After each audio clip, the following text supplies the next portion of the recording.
And I left my body because my lip goes all fuzzy and my hands and feet go tingly. So I take off my shoes and I put my camera in my boot, and I thought, I have a sense there's something out there. And I pulled my camera out of my boot and just took pictures without even looking, because I was kind of way in a trance. And there were spaceships in those pictures. Wow. And so, that this is something we're probably a lot more well-versed in than we realize, and we hide from ourselves. Mm-hmm. But many people have been having these experiences, and of course, the powers that be and the education system and everything else tells us not to talk about it, and it's not real. And, they've managed to keep something suppressed like that. Oh. But I think it's the answer. Not that I'm thinking, I don't like the idea that the aliens just came along and built the pyramids. Right. But I think that there was more sophisticated technology in other realms.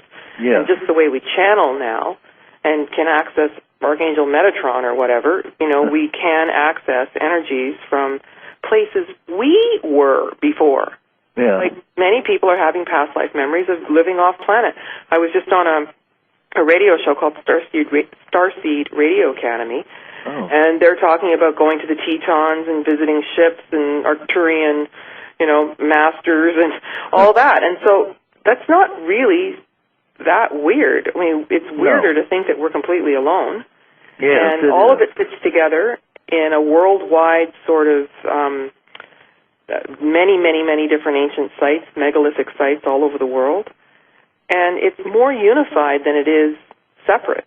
Yes. But for some reason, the pieces haven't come together, but they are now. Well, I think part of that is the dumbing down that's going on intentionally, and the misinformation, and the fact that our egos are encouraged to be separate, and that if we're made to look foolish, that is the worst thing that a person can have happen when they're growing up as a child, and in adolescence, to be made to look foolish and be told you're crazy. Eventually people just shut up and they stop talking about the things that are real, and they go on to study things that are not real, which are lies in the material that's being published just to keep us from knowing the truth. So I agree with you, and since we're in this final ninth step of the Mayan calendar. This is the period of unity consciousness. If there ever was going to be a time when the people could come together, it seems that this would be a likely period to begin that process, because it doesn't seem like we have a lot of time left before we go over the Niagara Falls in a barrel. That's right. Well, and that tomorrow is already the last day of the fifth night. Wow. We're already going to the sixth day. My gosh. Every 18 days we've been ratcheting through, and so each step goes 20 times faster than the step before. I guess I'm always expecting something different than what happens.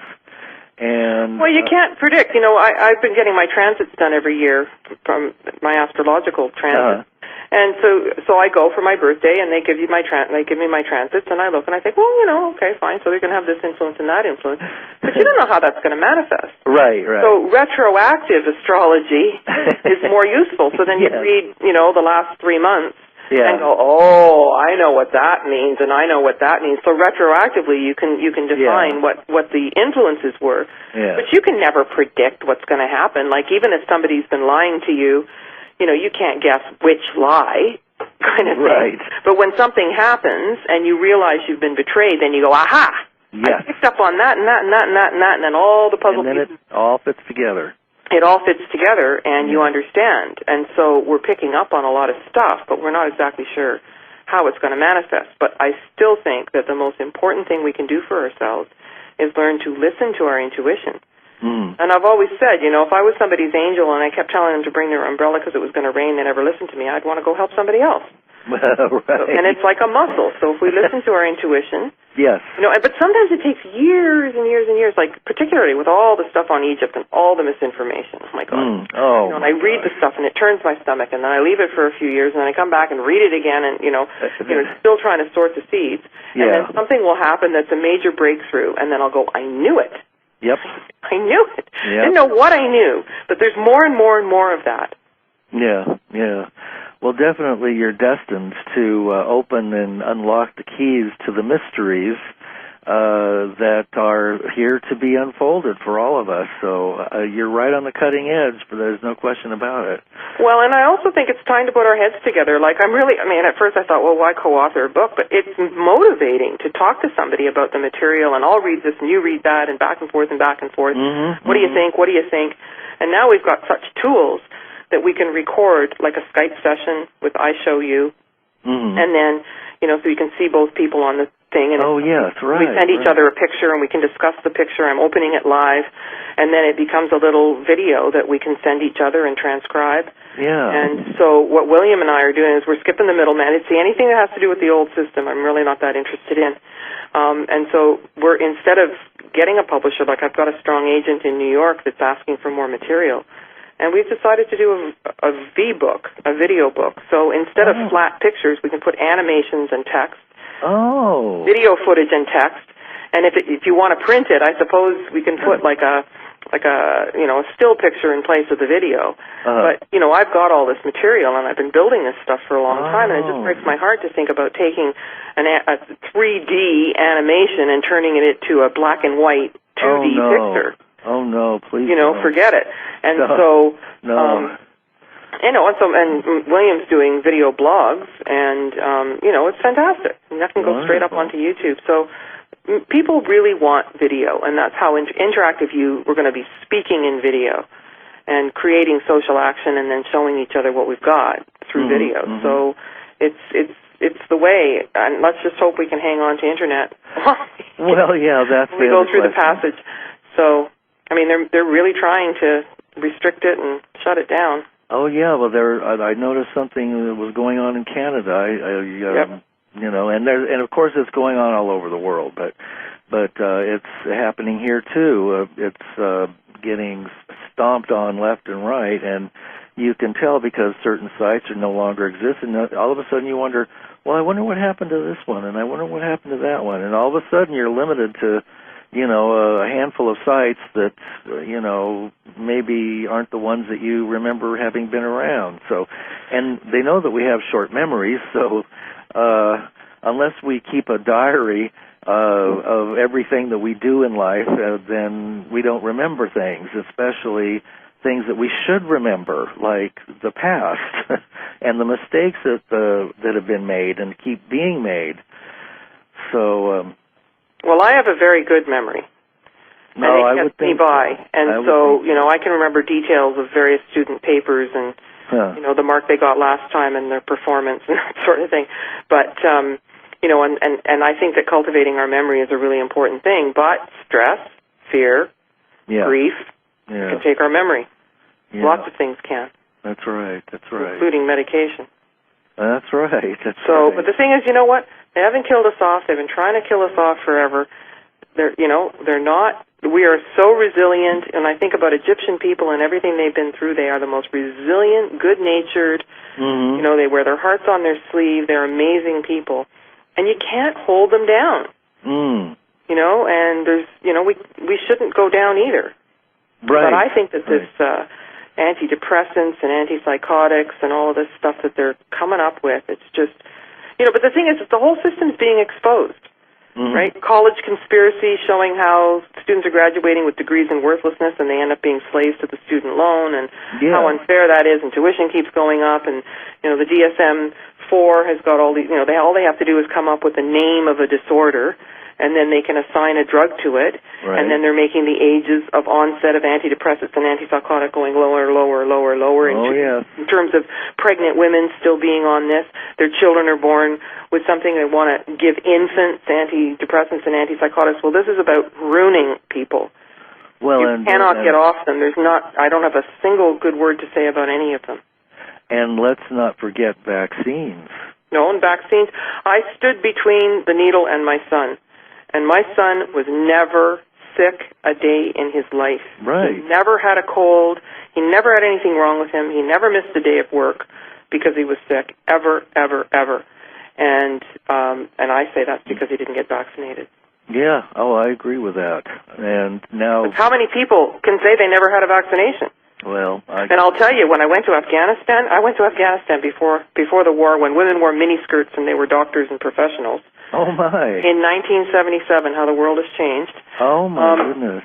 And there was a certain vaccine that they were insisting everybody have. And so they had these, and again, I was on a tour, and going from London to Kathmandu on a camping trip, if you can believe it, when I was 22 years old. Oh, my.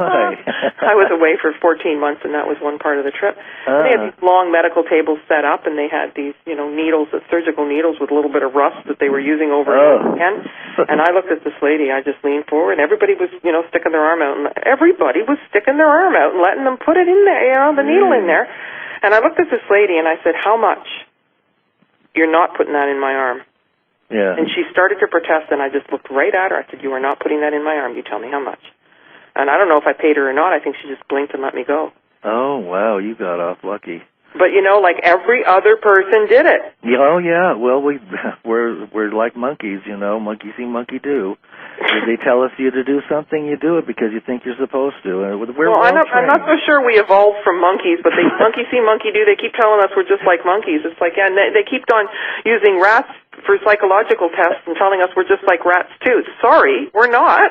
Right. We're actually divine beings that are having I think we human came down experience. from above, not up from below. Right. And it's about time we recognized our sovereignty and started taking it back and claiming it for our own.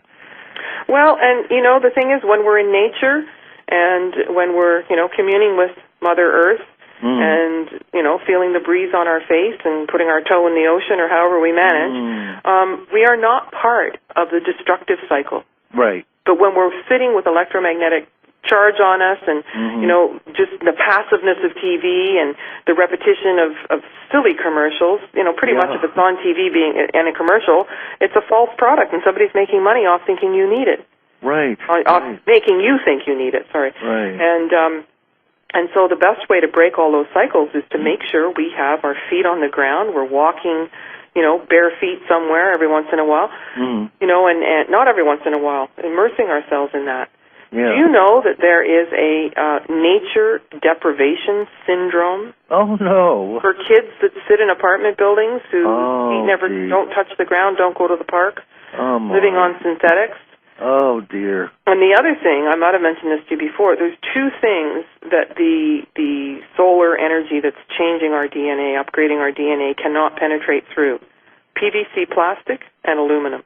Oh, I did not know. Our houses are wrapped in PVC plastic. You're right about that. When we're indoors, we are not getting access to the positive solar energies. And, of course, they tell us the sun's going to kill you, and so they give you chemicals to put on your skin so you don't get the vitamin D. And, right.